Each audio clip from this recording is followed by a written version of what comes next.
Hello, everyone, and welcome to episode 86 of Smashbox TV's podcast. I'm your host, Terry Miller, the Disc Golf Guy. Joined in multiple studios, we've got Cam Todd, our 2016 Glassblown Open champion, and we've got Johnny V back at his house in the other side of Milwaukee, and we're glad everyone could be here tonight. Cam, we're going to get right into it. How you doing tonight? I'm doing great. How about yourself?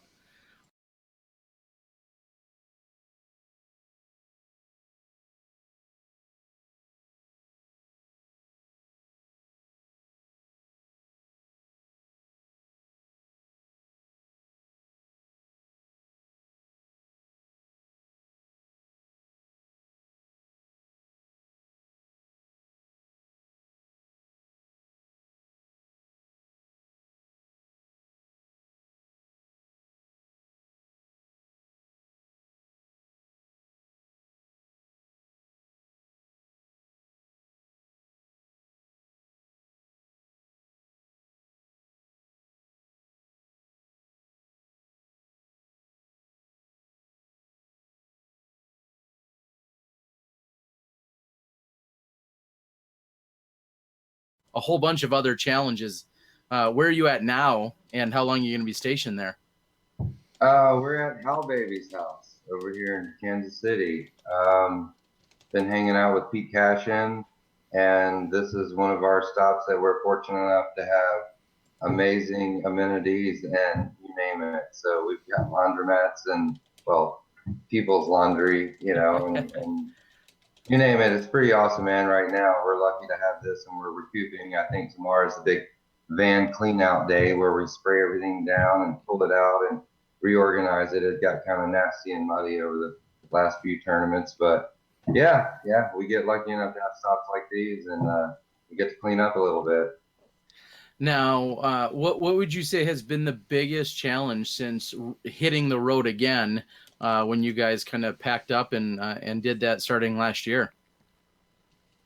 Well, the biggest challenge, was of course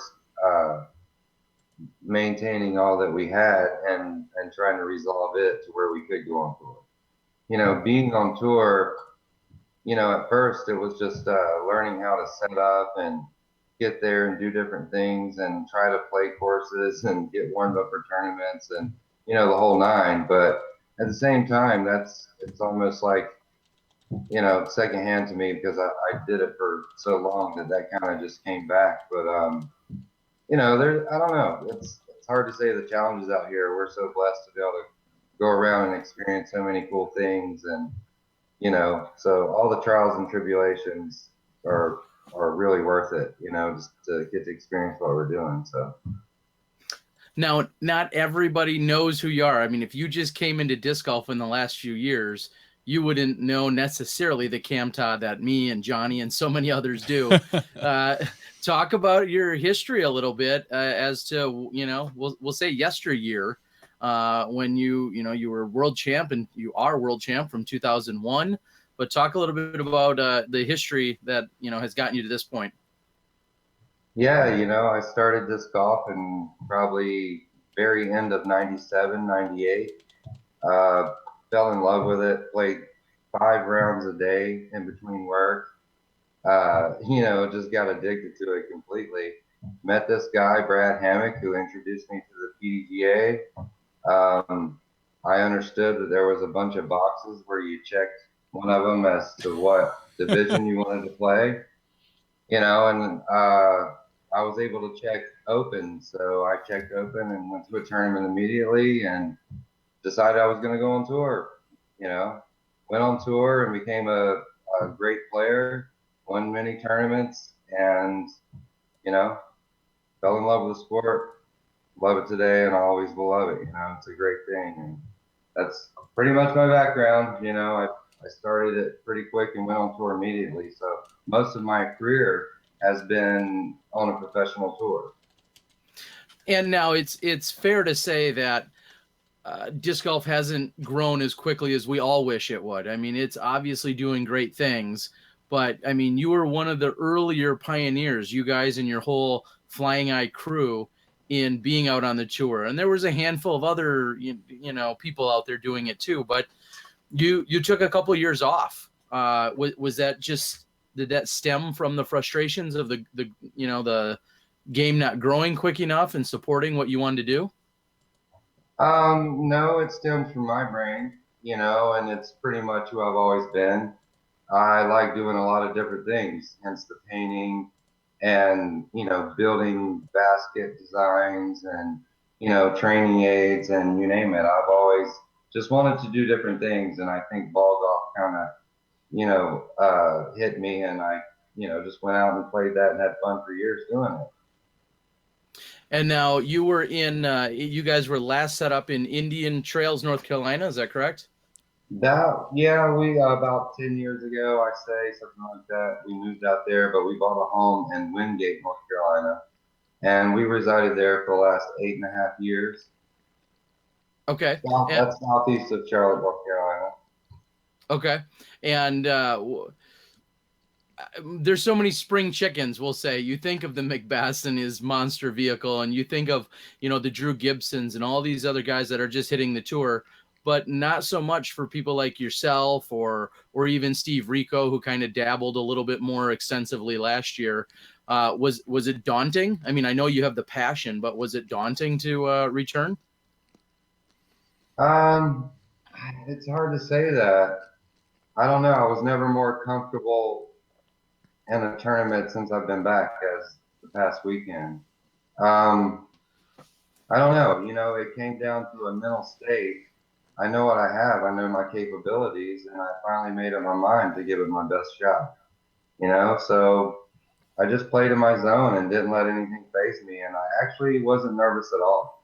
And I was pretty surprised. I kind of wanted to be nervous a little bit, because that means you really want it and things are to come. But it was so peaceful, and I'm still blown away. I wake up every day and I'm like, okay, you just won that, right? You did all that.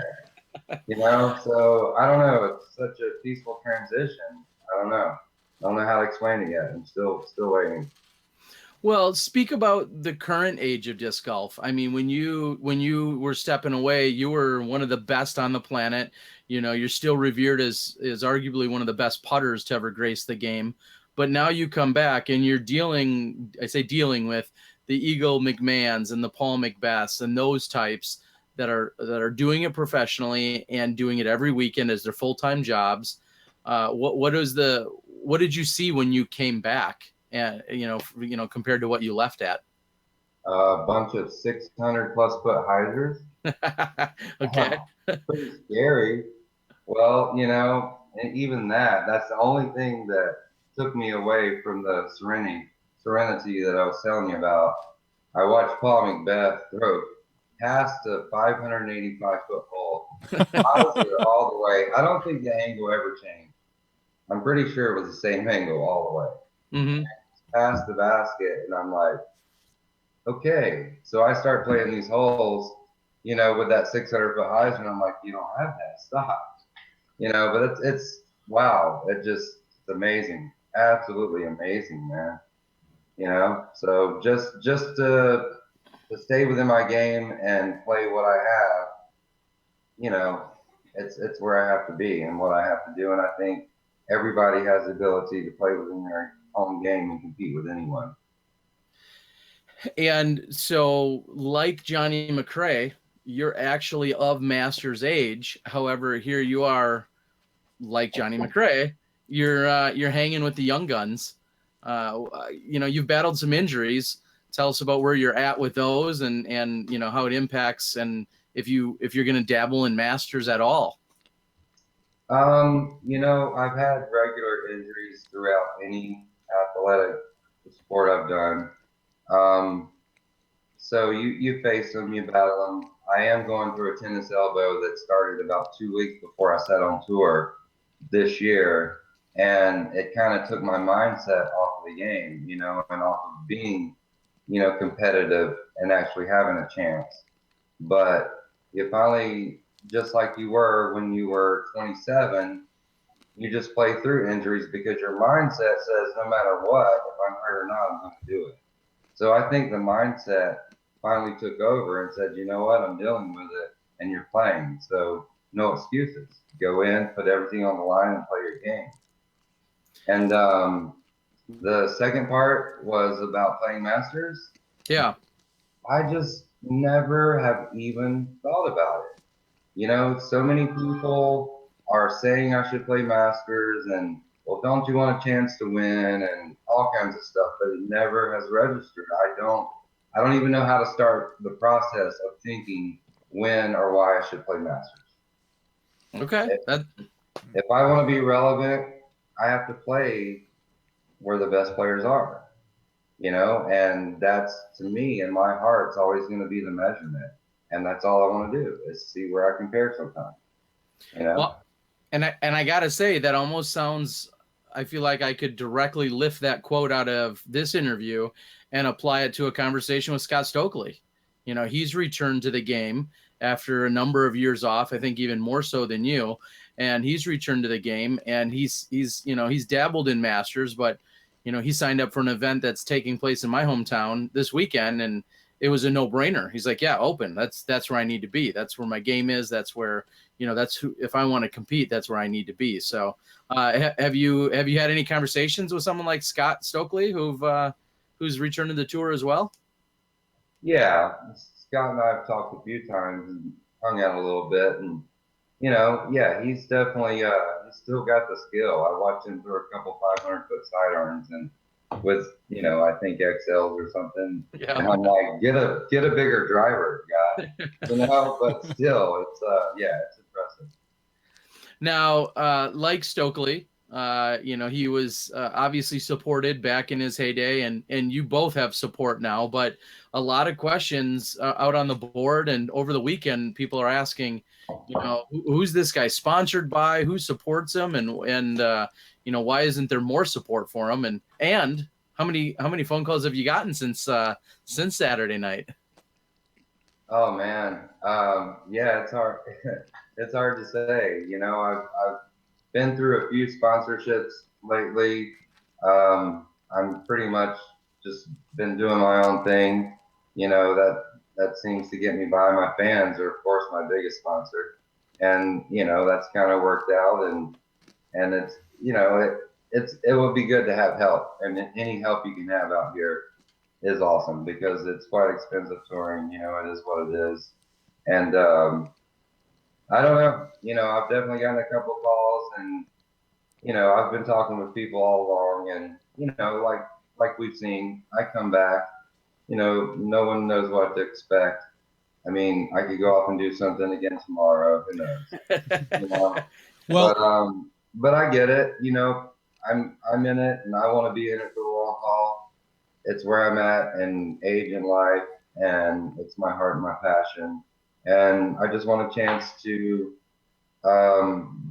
be a promoter of the sport and have opportunities to do better things for the sport. well, one of the things you said were that the fans were one of your sponsors. Do you feel that winning this past weekend helped out? Because on tour you're selling a lot of your artwork. Do you think that helped out this past weekend? Did you see a bump in sales from what you normally see at some of these bigger events? Um, I saw definitely, uh, there was a few more people coming by the tent. All I know is I've gotten a lot of love in my artwork, and it feels the same. People have always, you know, shed their blessings toward it, and made me feel welcome, and they've always poured their support on it. So, to me, it feels the same. They're super awesome. I was just just a few people come by the tent, and I'm blessed. It's awesome. I mean, the way people talk about my art and give me compliments, it's that's more riches to me than anything, and I appreciate that. Well, and the work that you're doing, I mean, you put together all this artwork and then you go out and you bring it on tour. But I've seen it as you guys set up and take down. It's a lot of work. I mean, to set up your tent, to get all the things, get it up on display, and it's not exactly light. You guys are, hustling and moving that stuff in and out. Do you wish there was a way that you could focus on just one thing more than another? Is that even possible right now? Sure, the GBO. We didn't have to set up till after the tournament. Okay. We didn't have to worry about it once. You know, our date was after the tournament, after everything was done, we got set up. So we had all the advantages of a vendor and a player. And I mean, maybe coincidence, but look at it. I didn't have to worry about selling that one time. And then here you go. I won the tournament and then was able to set up after with keys and, you know, still do well with that. So I think maybe that's a kind of a step in the right direction. Well, there's a number of things when your name comes up. There's always one or two, maybe a handful of topics that immediately are associated with you. And I would say, besides your quick play and your phenomenal putting, the next topic is almost always you wanting to revolutionize and change up the basket. And I mean, people have talked about it forever. We've talked about it on the show for years. Uh, where did that come about? And is there any progress in what you think? And give us your mentality on that, your background and your thoughts on the basket. Yeah, I mean that came about when you go from being a player who's completely enthusiastic about the game and plays it, you know, as as a part timer. We have other things to rely on, you know, so we're just playing disc golf and having a blast. I was as happy as you can be. But when I stepped on tour and my life depended on it, then every $50, $75, $1,000, $2,000, every time that putt wasn't consistent and you couldn't count on it and you lost money, it really made me see what needed to be changed. You know, and I've worked on it for years. I've come up with a basket that catches it. I think it's going to actually make the game a little tougher as far as scoring goes. I think it's going to make your upshot count. I think it's going to revolutionize the game. I think it can change the game. And, you know, it's ready. Anybody out there who's ready to give it a chance and help me get this going, I've got the idea. I've got the right sizes. I've got the measurements, and I've got, you know, abilities with that basket that takes care of a lot of people's opinions, you know. So I really think it's good for the game when I see everybody's going toward that and, you know, kind of figuring that out. And I'll give it to Paul Yulabari, who said at the players meeting that, yeah, we're all into it as long as it catches when you hit it in the sweet spot. You know, and I think that's the biggest thing to this design is it does catch every time. Well, when you, again, thinking to yesteryear, it was a few chain stars probably out there, maybe a couple of mock versions, but that was about it. What would you say is the basket that you prefer today? If you had to go out and it wasn't yours, because I know that would be the right answer, but outside of yours, if you had to go out and play on a set of baskets, is there anything that jumps out at you now? Well, without being, without saying something that hurts people's feelings or whatever, I don't know. But Yeah, you're in the smash box. You say whatever you want. You know, let's try at least the spider basket. The spider basket. Okay. Yes. Yeah. The ring concept is right on that basket. The basket depth, you know, is right on that basket. The triple chain assembly is a little better on that basket. Um, the width of the chains to basket ratio, I don't agree with, but that is one of the best catching baskets I've ever seen. Okay. Which is funny because if you polled 100, we'll say old school players, 80% would probably at least bring up the spider basket, and yet we never see them. Right. You know, I know exactly what you're talking about. I've played on them. I think they're great. And again, anyone that's known them or seen them or touched them thinks they're great, yet they're nowhere to be found, you know, except for in a few courses. So I mean, I don't know if that's just a marketing issue or what that is at that point, but it's amazing how many, because a lot of our newer players on the board are going to be like, what the heck is even a spider basket? So, you know, it's a matter of experience and seeing those. What else do you see yourself doing on the tour this year? The pro tour, I've got to assume. Yeah, you're in Kansas right now, so you're not over in the Czech Republic, but national tour, pro tour, is that what's on your radar? Yeah, absolutely. All the tours, I'm sure, the pro tours, and the worlds, and yeah, doing pretty much all of it. What do you think about the?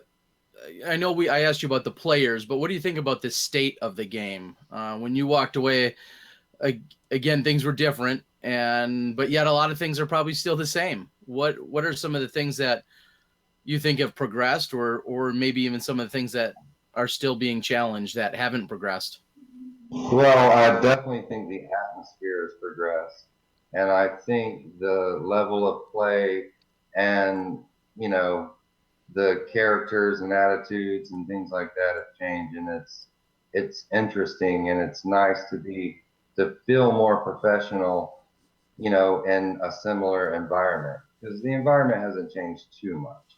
We've had the belief of growth, the hype, and all that since we've been started. We've had TV come in, and you name it. But the way the players handle themselves today and the professionalism is awesome, and it's good for the sport. And I mean, I see a lot of things growing, and it's a numbers game, and we're doing that. I don't think we have anything to be upset about. We're doing a great job, and we're getting it to the point where it can just fire off on a cylinder. Well, and I think some of the things we've seen in the last few years include people like Keen getting on board, people like Adidas Outdoors, teaming up and collaborating with Innova. I think seeing some of those things, disc golf being in Jack Link's commercials, all of those little things, and all the Sports Center top tens. I mean, I think those are all, I'm sure you and I could probably think of a dozen shots that you would have qualified with being on the Sports Center top 10 throughout all your playing years. But that speaks to the social media. That speaks to the video. Where do you see some of that taking us in terms of the accessibility to the players and the social media and the Facebook posts and the personal vlogging and all of that? What do you think about all that? And does it? I think that's what is taking us to the next level. I think that's where our numbers are going to double and triple and quadruple. I think social media is the key. So it's phenomenal. We were walking around with flip phones that you could barely use. So I mean, it's amazing, man. I mean, right now everybody has the potential to grow the sport at their fingertips. And some people are utilizing that, and we're seeing results. Is there anyone, and it's probably a tough question, but is there anyone you can think of that you really miss seeing out on the tour? That whether they toured with you back in the day, obviously I think of people like Worm and some of the others, but is there anyone that's just not on the tour that you maybe expected to see out here? I don't know if I expected them to be out here or anything, but there's tons of people. Chauncey Donaldson.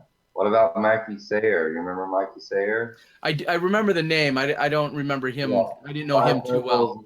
Two knee braces, and took second at Worlds twice, I believe. Okay. 95, 96.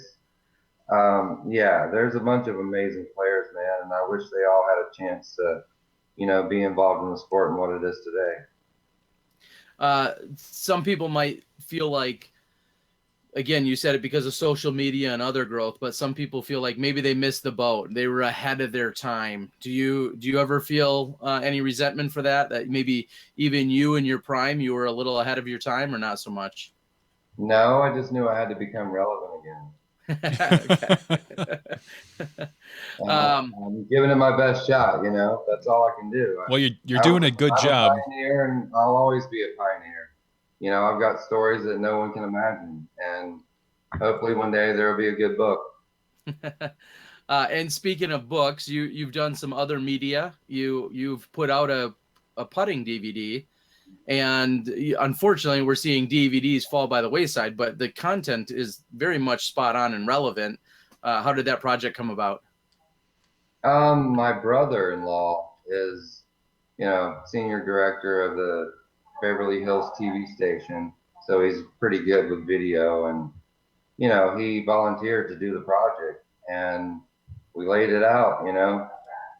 Hopefully, there's some good information in there, and people can get some good tips from it. And if they want one, the easiest and most useful or helpful way is to just contact you while you're out on the tour. You've probably got some with you. Yeah, absolutely. Or they can go to camtoddproductions.com. Okay. You can even download it on the site. You don't have to have a DVD. Most people don't have players anymore, But you can download it off the site. If you go to Amazon.com, I won't get anything. So, but that we put it out in the world for growth and other people that wouldn't have a chance to see it. I get a couple bucks from them, but if you want to support me, get it from camtoddproductions.com. Perfect. And have you taken you just talked about being relevant, and obviously this more people are taking notice, but have you taken any offense or heard anything just over the top stupid since Saturday afternoon? That's yes, you have. Well, one guy, he was mentioning me being sponsored by some company, and then all I was is in the sport for money. Oh, yeah. Type thing. And yeah, exactly, right? Aren't we all? Yeah, we're all in this sport to make a huge ton of cash. Yeah, we're all so rich. Yeah, I'm set for life now. Absolutely. But, of course, I'm not even sponsored by the company, and I kind of agreed with him. So, it really doesn't, didn't get it. But only one. Back in the day, I was ridiculed for everything, and you didn't even have social media. So, it was kind of like what it was. But well, yeah, back then it was all word of mouth. I think, I've just gotten so many lovely comments with the art that I think I presented that, and I don't know, it's a beautiful relationship, and I'm hoping I don't get to the player side where I start getting the bad comments. I love the art comments, so we'll see what happens. I want to try to, like I said, be relevant so I can make a difference in the game. I know the better I do my part and create that background, the more I'll have a chance to do. So that's what I'm working at. Well, it's hard to argue with you. I mean, if you go out and you're making this amazing artwork and people can love and appreciate that, and then you go out and you perform well on top of it, I don't know what anyone would possibly have to say. So I think that's awesome. And if it was if I was in a different situation with a better camera, I'd show all the Cam Todd artwork I have at my house as well. I got a whole bunch of it from you in 2012, and you just keep pushing it out. There's all sorts of good stuff. When will you be able to reload, so to speak, not just on quantity, but in terms of new stuff? Is that always happening on the road? Yeah, I actually just finished commission in Bowling Green last week, and I've got 2 or 3 more on the plate. Yeah, nonstop. I'm building frames out here with hand saws and getting it done. But as far as reloading, we tried to come out with enough supply for the year. We don't know if we'll make it, and we don't know if we will be able to reload because I do everything handmade. It's all by me, so I would literally have to go to a shop and spend a few months, making the product. Maybe even 3 weeks could, get me by for a little while, but still, it's time consuming. Well, and whether you're looking for a nod or not, I'll give you this plug that 2 Octobers ago, I was at Nate and Val's wedding, and the next day, this amazing piece of artwork showed up that was specific to Nate and to Val for their wedding, and a number of people had gone in on it, and they had commissioned you, of course, to do it. I assume you're available to do that for people anytime if they contact you? Yes, I am. Of course, the more that get in line, the longer it's going to take, but that's how it works sometimes. Yeah, I was happy to do their piece, and I actually saw Nate this weekend, and they were commenting on it again. So, like I said, good loving words that feel really good. It's nice. Yeah, it's a gorgeous piece of artwork. I will be seeing you again this weekend. I will be down there recording. We're not going to be live with Smashbox this time, but we'll be down there recording and looking forward to it. Is there anything you need to say to all your new fans and your old fans and followers out there? Yeah, thank you guys so much for the ongoing support. I mean, it's amazing how many people are into the sport. Back in the day, we never got these numbers. We never saw how many people were involved. We never, had a clue. And this gives me hope, and it's awesome to see, and it gives me strength to keep going out and get more support so I can do more things for the sport. And I appreciate it very much. It's awesome. All right, Cam. Well, we're going to let you go. We want you to enjoy your couple of days off. I was looking at the schedule. I see this weekend Blue Valley on Friday, which exhausts everybody just thinking about it. And then, or I'm sorry, on Thursday. Yeah, Friday. Yep. Friday, and then yeah, one round of Swope Gold Saturday, one round of Swope Gold on Sunday, and I'm looking forward to covering it, and hopefully we'll be seeing you on that leader card again. Hey man, you know what? We'll do my best. All right, love to you and Leslie. Take care, and we'll see you in a few days. Right on. Love you guys. All right, have a good night. Night. All right.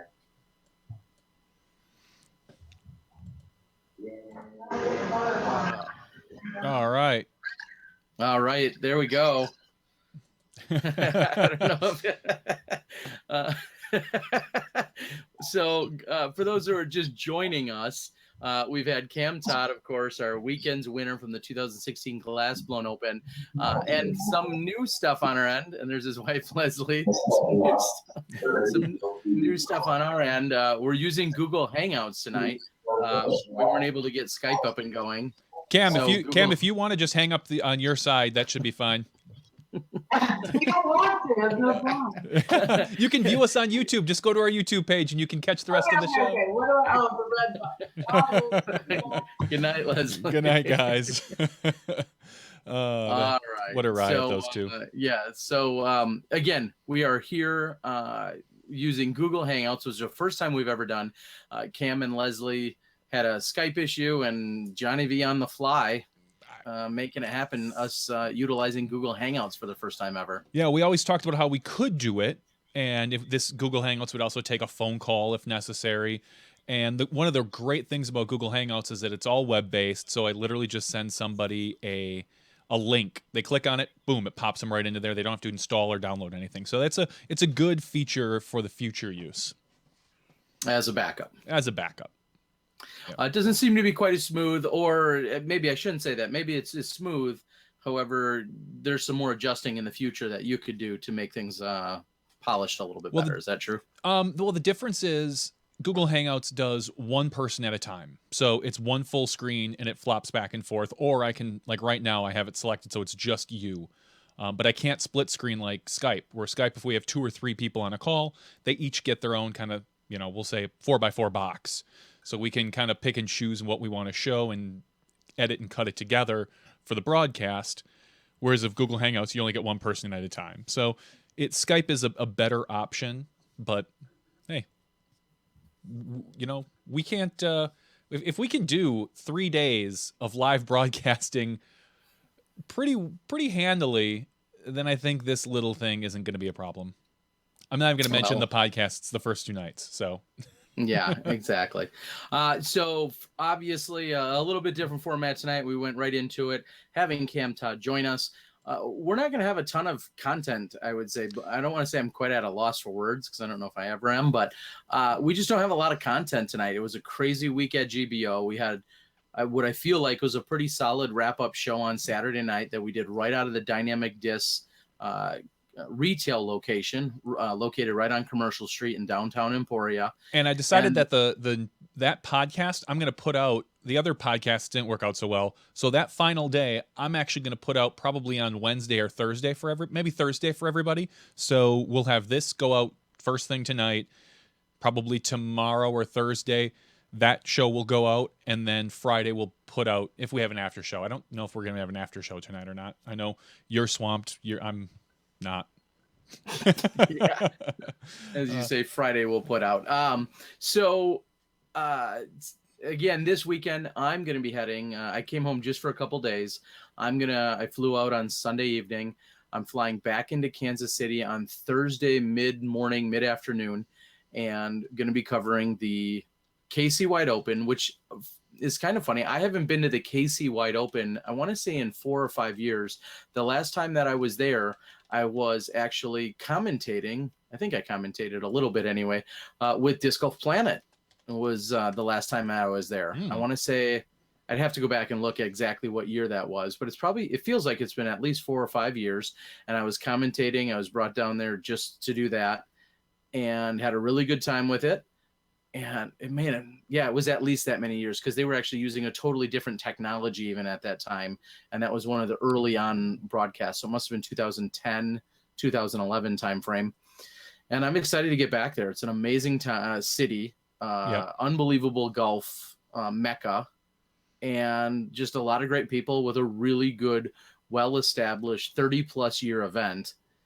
And I just can't say enough about it. When people talk about hotbeds of disc golf, Kansas City always has to come up in that conversation as one of the best places to go, to stay, to hang out, and to play some really good golf. It's a great city for if you love nightlife or food or all that stuff. They've got such a variety there. Just driving through it, I was disappointed I didn't get a chance to stop at any of the courses on the way from Emporia to the airport, but what an amazing city. We've had, tons of fun there in the past, and I'm sure you will you'll find your way to a few establishments. I usually find a way. Well, we don't have Dana tonight, but what we do have is me. So let's talk a little bit about a couple of the events that, other than the GBO, that happened this weekend, because as everyone knows, Cam Todd won the GBO, dropped the mic, and he was done. So the Tampa Bay Disc Sports Club presents the 2016 Fun and Sun Pro Weekend.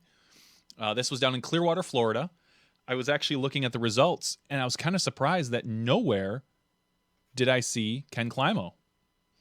I thought maybe if he wasn't playing GBO that he'd stick close to home and clean up a local event, but instead we had Calvin Heimberg, local phenom down there.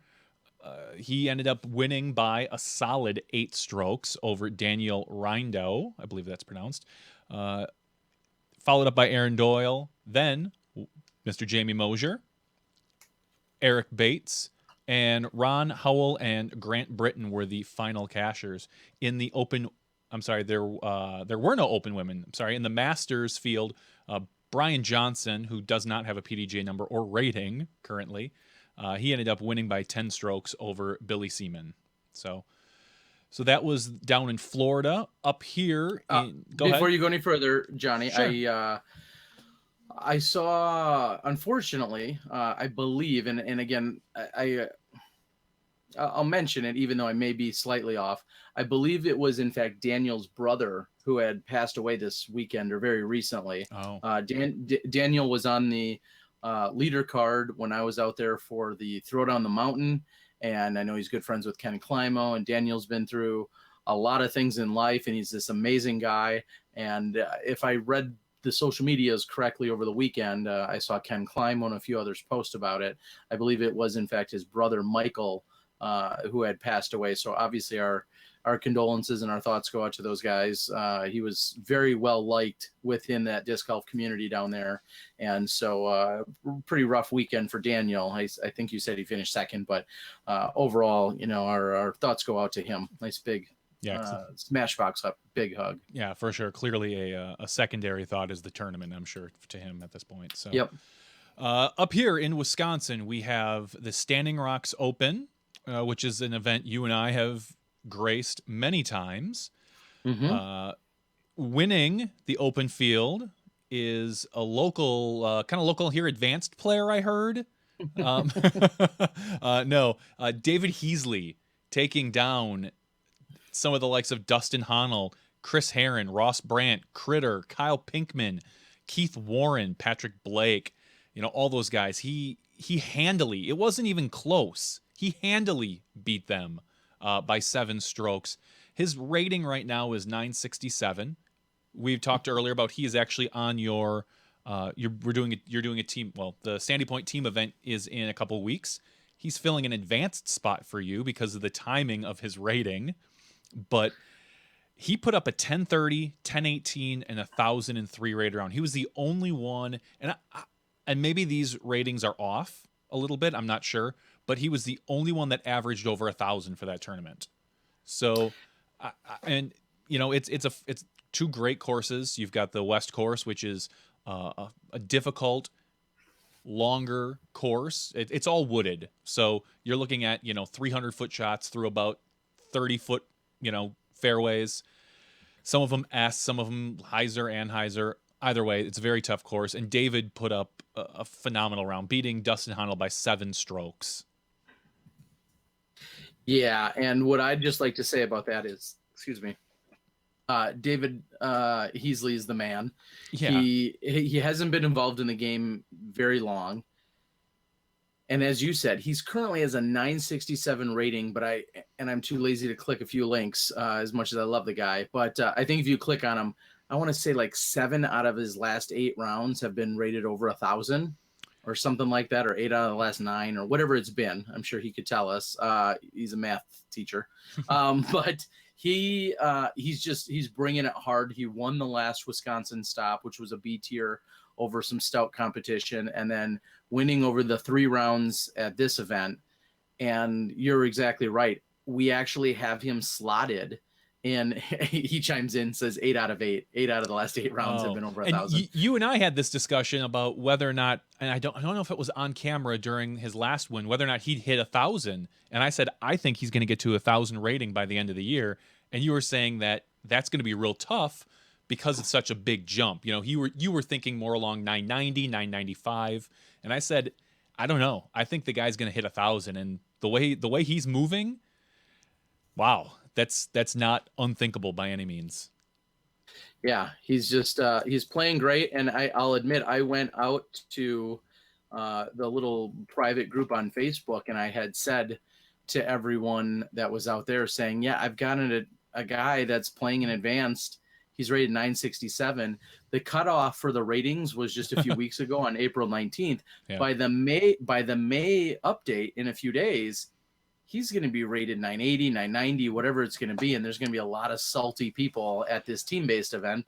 And I can't move him into a different professional slot because all 5 of my pro slots are full.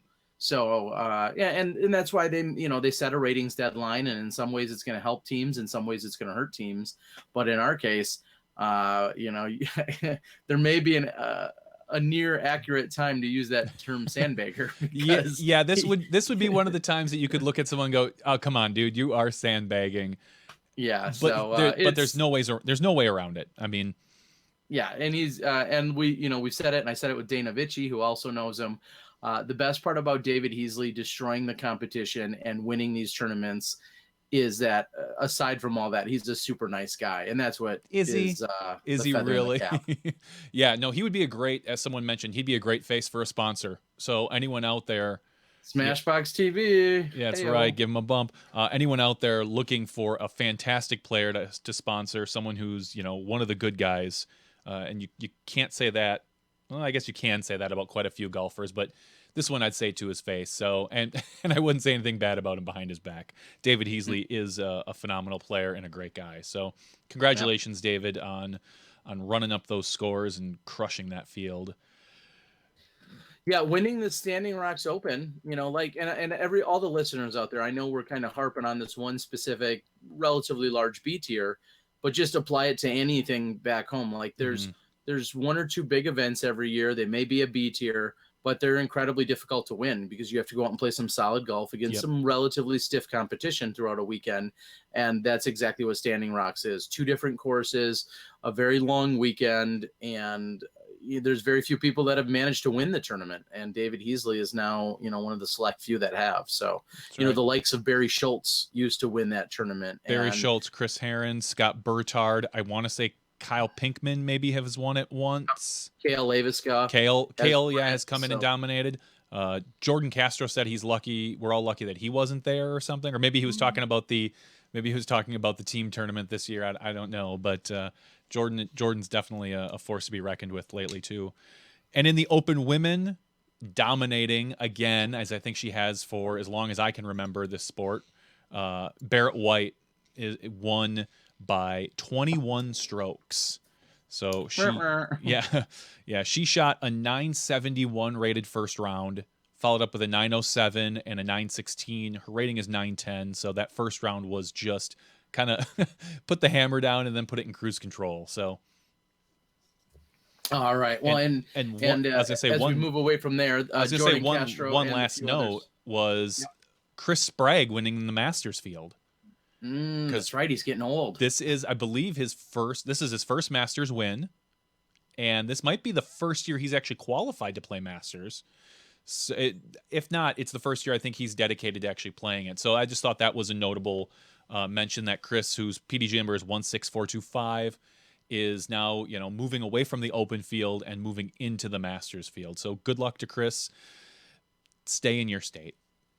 Yeah, exactly. So with all the great courses you have over there in the Quad Cities area. Well, real quick, I'll touch on, for those that aren't familiar, you're going to hear a little bit more talk about the team tournament. We've referenced it in the past. There is a Sandy Point Team Invitational event. This very much mimics the Southwest Team Invitational. Hence, this used to be the Midwest Team Invitational for many years. It's held up in northern Wisconsin, just short of High Bridge, where the Worlds took place in 2007. It's on private property at Sandy Point Resort. And there's 8 teams with 12 players. And that's kind of the conversation that's being discussed. And there's a number of different teams from different areas, including Minnesota is represented, Illinois is represented, a number of Wisconsin-based teams, as well as, Minnesota, Illinois, Wisconsin. Yeah, so all around the state. And there's somewhat of a waiting list to not only be a captain there, but to try and get onto a team is a very, very I'd say it's prestigious, but it's also just it's a tough thing to do because there's so many people that want to play in such a fun event. And that's happening the weekend after Memorial Day this year. So June 4th and 5th is when that'll be happening. So somebody asking if this makes me feel old. Talking about Chris Sprague and Masters, I'll admit makes me feel a little old because Chris Sprague's been a guy we've played along with and seen for all these years and is just a year or two away from our age. So yeah, I guess, excuse me, some of that. I was gonna say the same thing with Cam. Honestly, exactly. Cam Todd, who's 42, taking down all the young guns, and you know, us knowing him when he was in his early 20s and crashing on couches, that makes me feel old. Yeah, and that's one of the funny stories that was out there is that when Cam and the rest of his crew was on tour back around 2000, 2001, they had come through Milwaukee, and I had put them up. I was helping manage an apartment complex, and we had a spare apartment that was vacant. And so when their whole caravan rolled into town, it was them along with another crew and another crew, and next thing you know, we had like 8 or 10 golfers all that took over this apartment complex that was just down the hall from where I was, and they had a really good time with it. We're glad to put them up. It wasn't furnished, but at that time it still didn't matter. They were on the tour and a roof over their head. Yeah, they weren't sleeping in a van. Exactly. So it was pretty funny. So to say I've had people like Cam Todd and Mike Worm and Mike Young Worm, otherwise known as Worm, and Des and Jay Redding slept on my living room floor at one point, I think in the late 90s or early 2000s. So, we always use the term Frisbee family, and there's some old school memories back there for sure. I remember trading some discs with Cam actually back then. He had certain ones that I wanted and so on and so forth. So certainly some good memories. And he put on one of the best clinics I've ever seen. He did that right before the tournament kicked off. Yep. Which was pretty cool to see for sure. And so, as I say, the only other event out there right now is the Patriot Memorial at the Triad Park, presented by Innova down in Kennersville, North Carolina. This must have been a pitch and putt course because I'm looking at some of the scores here. Lance Brown for a 3-round and there's a final 9, but still 3-round event shot 50 under. And yeah, followed up by Austin Turner, who shot a 49 under. So it sounds like a deuce fest, and I don't know if this is a 27 or an 18, but 43, 47, 54. So maybe it was 2 different courses or something. But either way, that's a lot under par. And anyone that can come around to that area of the woods and beat Austin Turner deserves a small ovation. So congratulations, Lance Brown.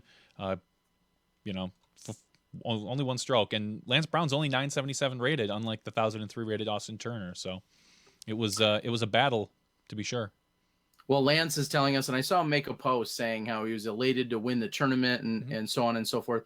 But he's a big smashy, and he said that they entered the final 9 as 28 or as 18 holes. So if you subtract, so you have to subtract a ton of those strokes, is what he's saying. So take off like 27 strokes is what he's saying. I see how it is. I looked at the top 4, and I didn't even think about looking at the 5th one, who's only 10 under. So maybe it wasn't a deuce or die course, but regardless, congratulations, Lance. You got your Smashbox shout out.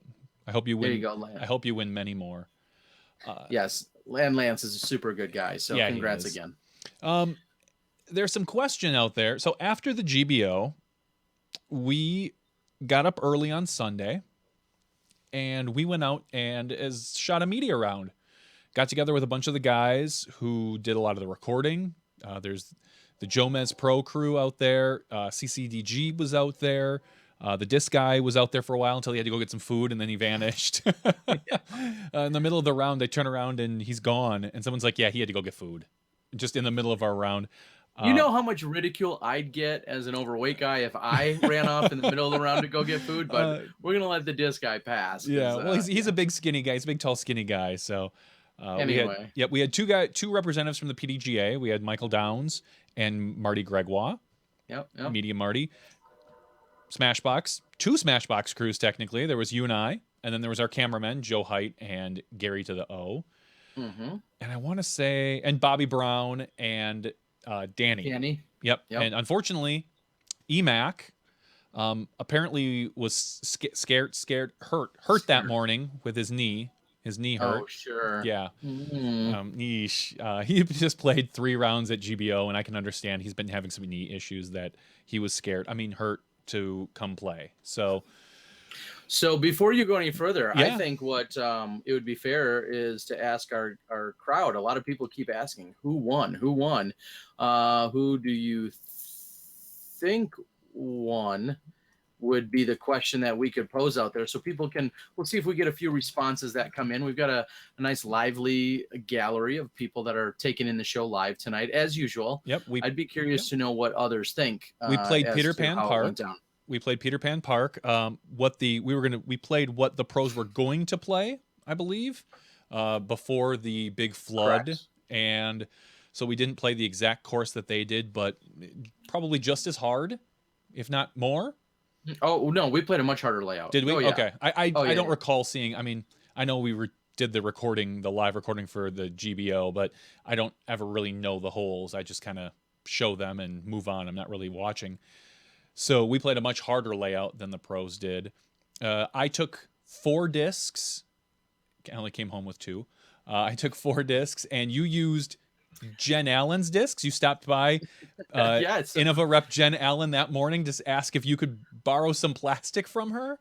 Yeah, she was out late, as were plenty of people at the block party the night before, and I was describing to her that the next day, in just a few hours really, we were all going out to play this media round, and I literally had no discs. I had nothing. Well, strike that.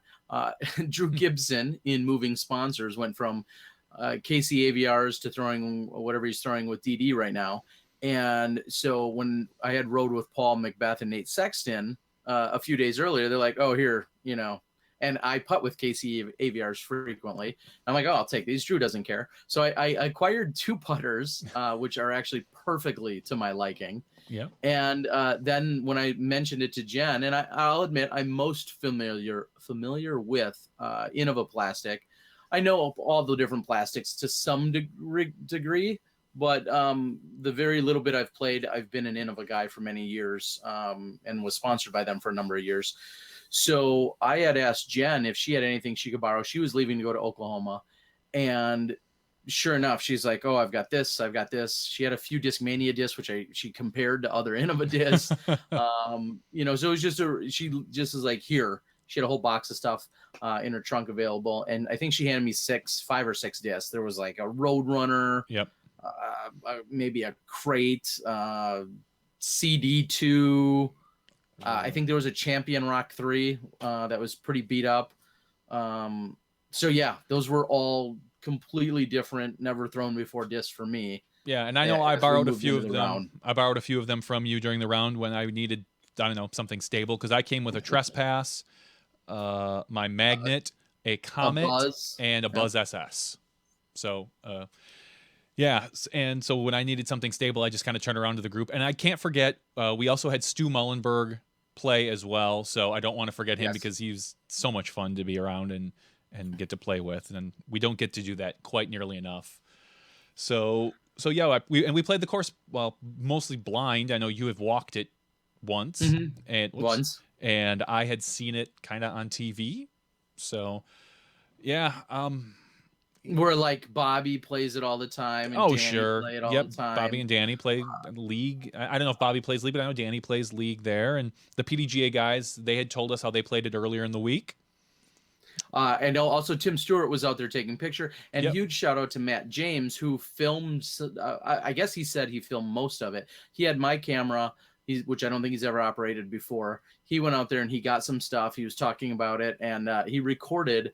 I don't know if he literally got every shot. It was the biggest group of gang golf I've ever been a part of. I was for a minute. I almost wasn't proud of it, because we literally had like 18 people playing golf on one hole. But yeah, my thought was we were going to split up into 2 or 3 different groups, but then there was nobody really on the course, so we all just decided we were going to move along as one giant mass. We didn't let one group actually skipped a hole to get past us. That was the only people I saw on that course, other than some kids running around. Yeah, and Jomez Productions showed up. I think we were 3 or 4 holes in, and they showed up and then caught up to us. And that was Jonathan and Jerry that were playing. They caught up to us. Central Coast, him and Anthony showed up. Ian and Anthony showed up a little bit late, but they ended up catching up to us. So they were busy editing, or I don't know. Editing. Yeah. So it was, and it was still wet. It wasn't nearly as wet as when I experienced it a few days prior. It was muddy and wet. I didn't really bring proper shoes. My shoes are. I had a pair of just regular old sneakers, and they're still covered in mud. I need to find a way to clean them off. So, and thinking as people are still coming in with their guesses as to who won, and we love seeing them. Obviously, Emac would have been the highest rated player there, but without him there, I think it was undoubtedly Michael Downs. Yeah, Michael Downs, who was in fact Michael Downs. I'm gonna Google it real quick. He's got to be 980s, 990s. Is he current? Yeah, he works for the PDGA. He's PDGA number 13898, and he's currently rated. He's rated 988. Wow, and he can throw. That's for sure. He and I'll say this: I was a little surprised. Greg Waugh is not that bad of a putter. He showed he's got some skill. Yeah, I think he had more talking than actual putting. Well, yeah, I mean he was pretty close on some long putts. He can't drive to save his life, but I don't think he could drive himself out of a paper bag. I'm just saying. No, definitely not. So, without further ado, I'll use that line for you here. Do we really want to admit on air who won? I was going to say you should have some music for this. I think that would be fitting, but maybe not. I don't, yeah. So you're hearing it right now, possibly for the first time. It was relatively secret. I'm sure some people have shared it, but when it was all said and done, it was in fact Johnny V and Terry Miller, the disc golf guy, that took this battle down. Yeah, we had it pretty handily up until the last 3 holes. Hole 1, I walked up to it's 375 over the baseball diamond and put it about 4 feet short. And then we ended up deucing. Your putting was pretty spot on for the beginning of the first half of the round. I drove, and then the second half of the round you putted very well up until the last 2 holes, where you and I both decided we had a 3-stroke lead going into the last 2 holes. and the PDGA crew decided that they were going to birdie the last 2 holes. So they we ended up shooting a 6 down, and they shot a 5 down. So it was. I'm not sure what some of the other crew was. Well, maybe we'll ask Stu to pull that up. I think he has all that on his phone. It doesn't matter. It doesn't matter. I know it. The answers are in, and it's not the answer man. Let's just say that. No. The correct answer is Smashbox. That is correct. Yeah. So it was fun kicking their asses, I guess is the best way I could say that. There was no shortage of trash talking, and that started before the even round started. And what also started was the like 3 warm-up putts I did get in. I was going down to pick up my disc, and our cameraman, Joe Height, decided to do whatever he does. I don't know if he calls that throwing or what he does, but prancing. He threw. And, we called it and prancing. I'd show you right now. I have a bruise on my shoulder. It came in. I was leaning over on the ground, and out of nowhere, of course, I didn't see it or hear it or anything. He didn't have the Oh, it was a drive to say anything. No. Oh. He was throwing hard. I don't know what he was doing. Oh. He doesn't know what he was doing. No, he I'm doesn't sure. know. And it came in and just out of nowhere, just got me like right on the top of the shoulder, like right here. If it was more light in here, I'd show you. I have a nice bruise there that it really hurts. Honestly, it hurt then, and it hurts now a few days later. So yeah, Joe's got a funny style. That's to put it mildly. I will say, sure. Had we played best shot with EMAC, that could have been a different outcome. Danny's no slouch. He can throw a disc pretty far, but he's lacking in the putting. And Bobby is, Bobby is Bobby. That's why we're all media. I at one point, I know I asked, he threw a drive, and the first thing I said was that disc right for you? And by the end of the round, I wanted to say, is this sport right for you? Is really what I wanted to say. That's harsh. That is harsh. And you know what? I'm waiting. I'm waiting for the Inside the Circle, which they normally put out on Mondays. Didn't see it. I don't know if they're going to do Disc Golf Answer Man. They might be too embarrassed because they're going to have to admit on the air who won, and they might just retire the podcast, just drive them out of business. Yeah, that's possible. I mean, they don't drive any. He doesn't drive anything else well, so maybe he'd try. Oh, jeez. Right, Bobby's too busy running marathons. That is a good point. He could outrun us. Yes, in the long run. So it was a lot of fun because those are guys that we don't ever, I rarely get to see in general, and guys that put out some really phenomenal footage for all of you. So if you get the chance, go ahead and check out the Jomez stuff. Go ahead and check out Stu's stuff, CCDG, the Disc Eye. Go watch it all, and throw them a tweet or a Facebook message and thank them for their effort, because those guys, we were kind of fortunate that we did the broadcast. When the round ended, we sprinted to wherever we were going to put our podcast up and hustled to get that up by 8:30 or 9 o'clock. They sprinted home, did editing, and I heard Jomez I don't think he went to bed before 4 a.m. on any night, and was up by 11 to get the next round. So those guys, I'm sure it's the same for CCDG and the Disc Guy. Disc Guy's still getting some of his stuff out there, but they put in some hard work, all those guys. So hats off to them. Yeah, it was kind of funny because they were actually in the room right next to us, literally next door to us. And so it was really funny to see or to know that they were over there busting their tails, just as we did in a different way, or I may on any other weekend when I'm doing recorded coverage. It was a little bit different. Also, and I know we said it before, but I got to say, Tim Stewart was out there from Mind Body Disc. Mind Body Disc. Obviously, he's... Yeah, he'll have some stuff to write about too with his pals over at Disc Golf Answer Man. Oh, for sure. I don't know if he's going to want to continue to stay claimed to being part of that. But there's always room over here, Tim. I chatted a little bit with you during the round and just kind of said, watching all these guys has got to give you some articles to write. But there's I have an empty seat right here right now, actually, if you wanted to. Yeah, you could have him just fill in. He doesn't live that far from us, so he could just fill in for you. That's right. So hats off to him again for taking pictures and hanging out. And this wasn't I'll say this wasn't a very professional round that we played. No, It was, as it we know, was, gang golf. There was a lot of smack talk, sometimes right in the middle of your back throw. Joe Height, yep. who tended to yell. Then there was a lot of ribbing going on, so we all had our fair share of fun. Yeah. If you guys think I'm a jerk to certain people now, when we're being in a professional sense, when the gloves come off and things are a little more lax, I'm even a bigger jerk. I turn into a dick bag, believe it or not. I know. Yeah. Some of you may not believe that, but I actually can. So Yeah, it was a really fun time. Edward Senior asks, "I'm surprised any of you chose disc golf over sleep."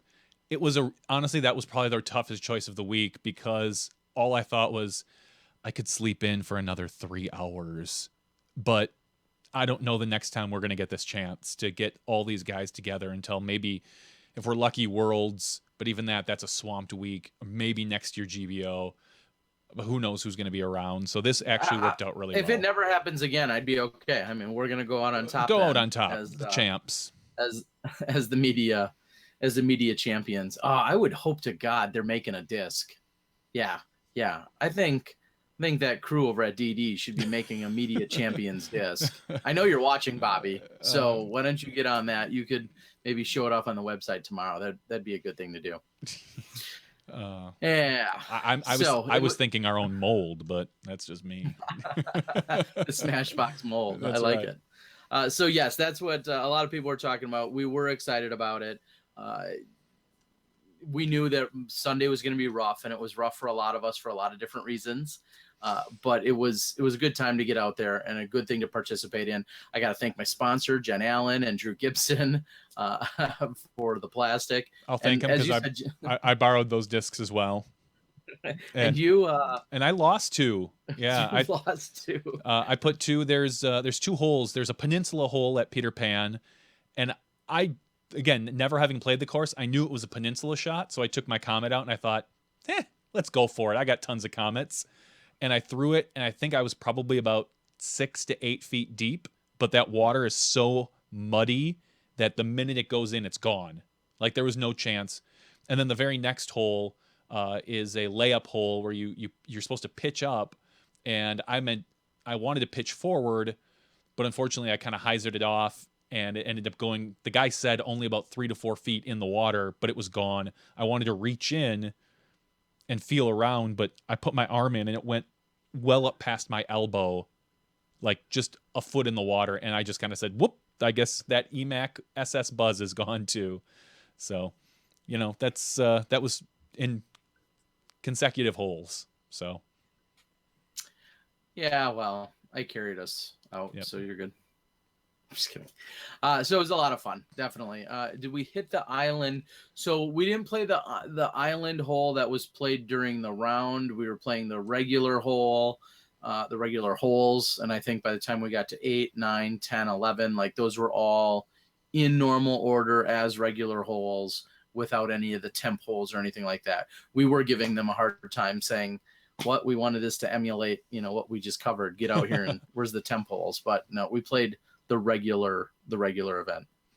All right, so that's what it is. There's the media update.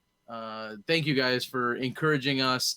I gotta say, if there wasn't pressure from some of you guys, it could have been more likely to be blown off or not really even happen. So we appreciate you guys encouraging it and wanting to see it, and at some point there will be some video of it. Of course, we can't, I've already been Murder Mike memed. So there will be some media that comes from it. Yeah, if you haven't gone out and looked at Murder Mike stuff, there's a few good ones out there of Terry and his drive. And again, a lot of us said it when we played. That's why we're media. If you watch some of the footage, other than is it Jerry was on Jomez's team, who has great form and it looks like he looks like he stepped right off like the top of the advanced division or even a good open player. Other than him, the rest of us, it's not necessarily even pretty. Downs is okay, but Jerry has like picture perfect form, so good on him. Somebody asked if there was going to be any media coverage of this week's World Tour. the Canopist Open. Piste, I think, or Conopiste. Anyway, yeah, something like that. That's closer. I don't know what's going on with the footage or the video. I know World Tour had talked about there being a lot of media coverage for all their events. The media day was today. I saw Paul McBeth put out a little trick shot video this morning, which I was thinking we definitely should be, while we talk about things, you should be queuing that up, because that was a classic. I know I shared it and said Trick Shot Tuesday by Paul McBeth is right on par with, something you'd see by Simon Lizotte. So I thought that was pretty awesome. Yeah. And while you cue that up, I'll go on and continue to talk a little bit about the media. We are under the impression there will not be any live going on for that event taking place over there. I'm guessing there's going to be some kind of recorded coverage that will be post-produced and then put up later. It will likely be a Spin TV product. However, I'm guessing Avery Jenkins will have some. I know Avery Jenkins is there. I know Avery Jenkins competed in an event this weekend himself in a C tier, I think it was, and won it. Congrats to Avery. So I know if he's there in that capacity, he's probably going to be there in some kind of a post-production commentary, or maybe he'll conduct interviews. I don't know. I've never seen Avery conduct interviews. So maybe that will be a new role for him, but you're not going to see any live. And at some point, I'm guessing you'll see post-production work. The question will be every hole, with scoring and all those things, or will it just be the final round, or will it be highlights and then the final round? My guess is we have no idea, because their team has been changed up. Yeah, exactly. I know Jamie had said that he wasn't able to make it overseas for this little loop of events. If I had to take a wild guess, it would be maybe hole by hole coverage just for the final round and probably highlights for the other rounds. But that's literally a stab in the dark. Yeah. And thanks to some phonetic spelling out there, Conopiste. I'm sure we'll screw it up 100 other times, but Conopiste is where they're at. So if you want, it'll be interesting to see. I say if you want, we can queue up the Paul McBeth. All right, here it is. Paul McBeth came in this morning. We saw him hit the old Facebooks, and Nate Sexton is his cameraman here, and hopefully you've got volume on it. Paul, get over your jet lag, man. Simon's out there practicing. No way.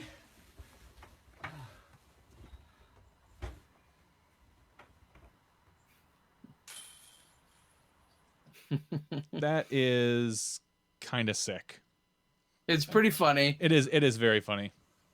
Dare I say, a hater's gonna hate. Everyone wants to know just how many takes he took. My guess is not that many, honestly. Maybe 3 or 4, because that's. I'm sure he's thrown that putt a few times, and then just to do that, it's not a ridiculously tough shot, so to speak. There's not a lot of trick to it. It's just a big downhill, but it's still cool that he just gets up and does it. Yeah. So there were a couple discs on the ground. So obviously you could reasonably deduct he had tried it a couple times. Probably it doesn't matter. Spoiler alert, people. Trick shots are almost never done on the first take, and that's Brody Smith and Simon Lizotte and every other trick shot personality on the planet. Yeah. And it could have been 22 takes. It could have been 2. Who knows? I was thinking about reaching out to him, but it doesn't really matter. And that's what's so funny about our trick shots of anyone. The first question is always, well, how many takes? Yeah. Enjoy it for what it is. Yeah, it's just like all those basketball shots you see and stuff. They're probably there all day trying that stuff. Exactly. So, but anyway, it was really funny to see. Paul McBeth put out a post, and I feel like I was a little, I don't know what the term was, but he put out a post on Sunday night, and he basically said, it's funny that here's where we're at with social media. Second place on a national tour used to get a bunch of congratulations and high fives and nice job. And now I personally have taken second 2 weekends in a row, and everyone is wondering what's wrong with me, or, if I'm choking, or what my problem is. He's washed up. We can just say it right now. We've seen the best of McBeth, and now the guy is, he's yesterday's news. Today's news is Cam Todd. Paul McBeth is washed up. You heard it here first on Smashbox. Cam Todd's the new Paul Macbeth, I think is what you're saying. Yeah. So it was funny because I kind of said the exact same thing to him the night before on Saturday night, and I've in my phrasing of it, it was people expect you to win, and I know you expect to win, and when you don't, I kind of jokingly said, do we need to ask? Is there something wrong? And so he addressed that head on, and that was in midst of him and Nate flying over to Conapiste, and he's over there, and I think it's fair to say that the competition isn't that stiff over there. There's clearly a few really, really talented golfers, but it's just that. I feel like it's just a few. And this should be a cakewalk. I don't want to say cakewalk. I shouldn't say that. This should be I think the winner is only going to come from like 3 or 4 potential people. It's just a matter of which one's it going to be. Is it Paul? Is it Nate? Simon, KJ, or Simon. Yeah, KJ. I guess I forgot KJ. Paul, Nate, Simon, or KJ. I mean, could it possibly be anyone outside of that? I highly doubt it. It could be. You could see a Seppo if he's playing. I don't know if he is or not, but there are maybe 1 or 2 other guys that on a good weekend could go out there and win. But yeah, you're right. It's one of 5 or 6 guys. All right. Any chance you happen to have? There's some questions on the board, but any chance you happen to have any of the Yuli's picks from last week? Did we get into any of that? We have not gotten into any of it. I did make sure everything was updated earlier today. I just would have to actually pull that up. Okay. Give me a second. I'll pull it up. All right. Well, you do that. And I'll go ahead and ask the board. Hopefully, I'm wondering who's going to be in Kansas City this weekend. I mean, obviously, we got a bunch of solid players. I'm asking any of our viewers, are you going to be there? Are you in the performance flight? Are you in the open flight? Are you looking forward to the courses you're playing?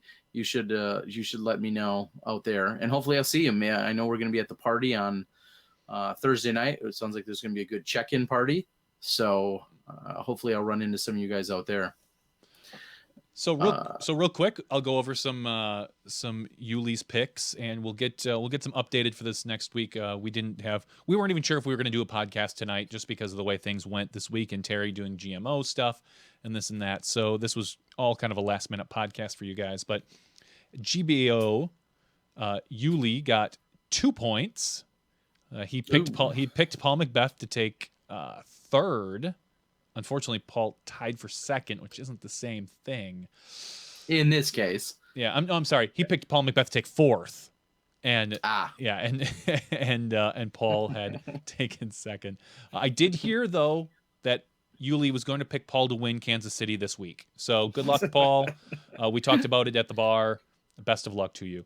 I scored 4 points, and you scored 4 points. We had we didn't have much different picks. We had the same 3 picks. It was really the 4th pick. I don't even know who it is off the top of my head, but I do know we both scored 3-4, getting Wysocki tied for second, and then 1 point for Paul because we picked him first. So that was GBO. Okay. But there was also Nick Hyde Memorial points that we did not talk about because we've been off and on.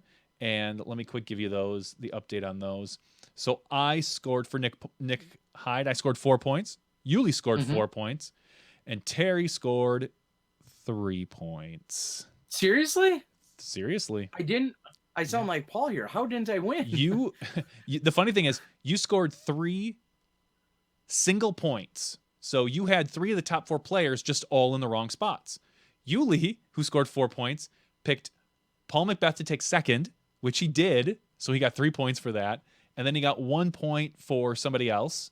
And I got 4 out of 4, but all in the wrong position. So, wow. because I picked Eagle to place well, and I just nailed him in the wrong order. So, but didn't he? Wait, whoa! Didn't Eagle take 5th there? Hold on, let me check. Maybe it's not Eagle. I picked Simon. I picked Paul, and then 3rd place I had Simon. 2nd place 31644. Is that Sexton? And then for Mm, fourth place, I had PDG number 18824. So I don't know. you 'cause had Bradley Williams. Bradley Williams, that's who I had taking fourth. And Bradley actually, I think, took third or tied for second or something. So either way, I scored 4 points, 4 individual, because I got them all in the wrong order. So yeah, because Bradley took second, tied with, or second or something like that. Yeah, Eagle. Yeah, that's right, because Eagle was way down there, so I didn't take Eagle. I'm just looking at the PDJ numbers because that's how we do this one particular one. So there's that. So overall, let's get to the points. The final overall score right now, you are still in the lead by 13 points. You have 54 total points. I myself have 41 points. I gained a single point on you over the last 2 weeks. And Yuli is at 37 points. So I think that he maybe lost a point to us. I'm not exactly sure how that happens, but and yeah, I know I actually picked Yuli to take fourth at GBO. I kind of had some faith in him this week, and that didn't pan out. He ended up taking eighth, I believe. So which I talked to him at a local drinking hole after the end of the round, and he was pretty happy with that. So with the way he played. But he wants to do better. Definitely a long and challenging weekend. To clean up a few details regarding the podcast, yes, Thomas had asked if there was a day one wrap-up show podcast that's available. And as we were which is really crazy, we were at the Dynamic Distribution Warehouse or Distribution Center, and just technology was not on our side. It had worked pretty well for Johnny throughout most of the day. And then come that night, we moved the operation no more than 50 feet from inside to outside. And we hardwired it to make sure. And hardwired it. Because when I did the broadcast, everything I did was wireless. Because we have such a strong, and I'm right next to I'm pretty close to the Wi-Fi. So we thought, I got to move it 50 feet. I better plug into a hardwire. Something was not having it, and it was just flaking out, and the Wi-Fi was flaking out. So the audio was in and out. It just didn't pan out. So day one is whoosh to the wind. Is lost in the forever buried archive. So Trevor or Thomas, we apologize that it's not out there on record, but that just gives you more incentive to go out and win some big tournaments. So we have another good reason to bring you in. So that's right.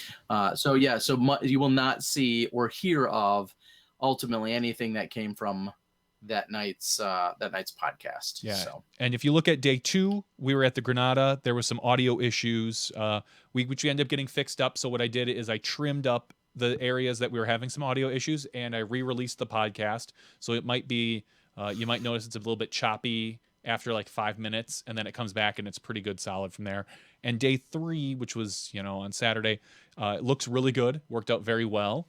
And the YouTube is out there, and I will release that as strictly an audio podcast for some of our listeners on Thursday, probably. And that's, of course, that both days 2 and 3, I believe, are out there for video consumption for as well. YouTube so they're right here on Smashbox. So if you did want to go out and see it, or some of the shenanigans and whatnot, you certainly can do that. Every night, it's almost a pass-fail for me. Almost every night when I get done with a broadcast or a podcast, in my own head, I always kind of have a pass-fail, like that was a good one or that wasn't. And these are all just on my own. Mm-hmm. These are nothing more than internal thoughts. Oh, yeah. Whether I felt like the show or myself or my performance fail or pass. And I'll admit, on Saturday night when we closed up at the actual retail shop, I was really happy with that. We had some amazing guests. We had a very on point and concise, Paul Macbeth step in. We had an always direct Simon Lizotte step in. Paige Bjerkes, Doug Bjerkes, just so many of these people. Doug Bjerkes, Bobby Brown, Cool Daddy Slick Breeze of Disc Golf Answer Man, and on and on. All the different people that we had come join us, and we were in fact just a few minutes late from having Cam join us. Because he was out working his booth selling the artwork we talked about earlier. So I don't know how the audio all worked out, but I would have to say that was probably one of my favorite ones to conduct. And I hope everyone enjoys it, because to me, it was definitely in that pass category, and it was one that I really enjoyed doing. So it and really it was just a lot of fun. Yeah, it really was. I think we had a good variety and a good. There was just a lot of information, honestly. So, and hats off again to the DD crew for putting us up, for letting us cover, and for helping us out with basically anything we needed. Bobby did a great job. All the guys, Rusco, Danny, who helped out a lot. So hats off to all those guys. Yeah, and we said it that week, and then you see just this barrage of top professionals, regardless of where they finished, all making their post about the glass blown open Sunday night, Monday, even into today. And there's a reason they're all doing it. This event has put itself on the map for all of these years, and it continues to just raise the bar. And having someone like Doug Bjerkes come in and just they already had all the components and they were running a great event, and then Doug comes in and I think probably took a lot of pressure off certain people and just was the glue that helped keep everything together. And he surrounded himself with an amazing staff, and we say it all the time. We support the companies that support us. We've had a lot of amazing supporters. We'll continue to have a lot of amazing supporters. I don't feel like we're only in bed with, so to speak, any one company.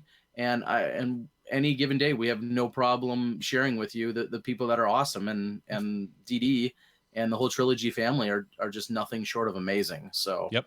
It was awesome. There's so many reasons. And when you see people post on Facebook and say things like, it was my first one or my second one, or this is an event I'll never miss. They're not just over hyping it. They've been there. It's real, and what they're saying absolutely holds water, and there's plenty of truth to it, plenty of EMAC truth to it. Hey-o, so nice plug. Yeah, there's tons of it. Yeah, there's just they do a really good job. People came up to me and thanked us for what we did and shook hands, but a lot of times what they did is they asked like, what's your favorite event to cover, or what's the best event you think? And it's hard. I almost always give them one of two answers. Well, I ask them first, I'm like, do you care more about the golf, or do you care more about the atmosphere? Because GBO has both. Yeah. The other one, it always sticks out to me, is Vibram. Like Vibram has for those reasons for as well. both of those reasons. So the combination. Memorial has fantastic courses. It's in a great area. It's the perfect time of year. It's March in Arizona, so it's always well attended. But there's not the extra social aspect to the Memorial that you get with Vibram, that you get with GBO. So I'll say, if you want a fun time with good golf, you can't beat either of those two events. Those are the two events that I think every single player should put on their calendar and try to attend. Yeah, and even when you're in a role like us, maybe there's a different avenue you could take. Maybe you're not the player, or you don't want to go compete, or that doesn't do it for you. Go there as a volunteer, go there as a spectator, go there as a sponsor, or help out with one of the media crews or one of the other crews that they need. They had the junior event taking place on Saturday. I mean, there's just so many different ways that you can integrate yourself into that event and be part of the Emporia scene. So it's pretty good for sure. There's nothing you can say about it. I'll admit I don't have a lot more for everyone, Johnny. I don't know how much more you have, but not much. I've got a pile of electronics that need to get put away in my basement here, but other than that, no. Yes. And speaking of that, after getting home late, I've now just processed almost all of my laundry. I managed to go on the road for 10 days and I don't think I had to wear anything twice, which kind of tells you how much stuff I packed, but I had a lot of laundry and working on it. And it's funny because by the time it's clean and I get it folded, it's just going back into another suitcase to fly out to Kansas City, which I'm really looking forward to. So I got a busy, crazy week moving into that. Today, I got to visit a site for a course design. So I'm super stoked about that. Looks like it's going to be a 9-hole, very community-friendly, beginner-friendly based course. And it's probably another 6 to 10 months out. But I was able to get a little course design stuff in. And then, of course, I got to talk about this weekend's Greater Milwaukee Open. good friend Tom McManus. He's going to be at the helm, taking over the controls, and Innova is presenting that event, and they're doing a great job. The players packs are going to be ridiculous. So looking forward to the Greater Milwaukee Open, which I'm unofficially now just the assistant TD. I had to hand over the TD role so that ultimately I could be down at Kansas City to help bring coverage down there. So, and that should be sold out. By the time you're listening to this, it's probably sold out on Sunday, and there's advanced men and all pro spots are available on Saturday, but you got to get signed up by Friday night. So Make it happen. that's going on this people. weekend. Make it happen. Yeah. So.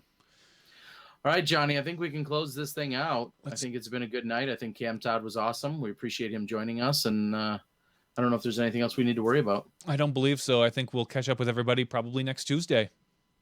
All right. So for Johnny V and myself, Terry Miller, the disc golf guy, as we get recovered from what was the amazing experience at the 2016 Glass Blown Open. We appreciate all the friends, the family, the staff, the crew, everyone at DD and beyond. Of course, our two cameramen, Joe Height and Gary to the O. You guys are awesome, and we couldn't have done it without you. So for Johnny V and me, we'll see you guys next week when you step inside the Smashbox.